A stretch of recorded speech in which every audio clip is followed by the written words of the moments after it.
हाय दोस्तों, आप सभी का स्वागत है मेरे YouTube चैनल भोजपुरी परिवार में। आप सब कैसे हो? आई होप कि आप सब अच्छे होंगे और स्वस्थ होंगे। अगर आप सब मेरे चैनल पर नए हैं तो प्लीज़ मेरे चैनल को सब्सक्राइब कर लीजिए, लाइक कीजिए, कमेंट कीजिए। कहे हमसे मुहवा फुलावताड़ू हो, कवन कमी कहीं ना बतावताड़ू हो।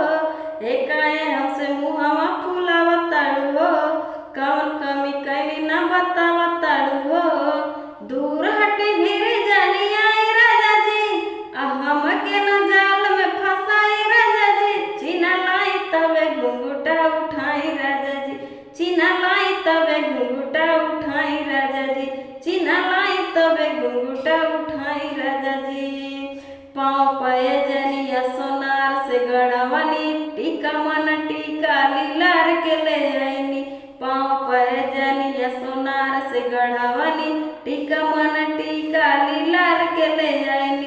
अरे नाक के नथुनिया लियल बड़ा कैसन, टाइट ब्लाउज सियल बड़ा कैसन। नाक के नथुनिया लियल बड़ा कैसन, टाइट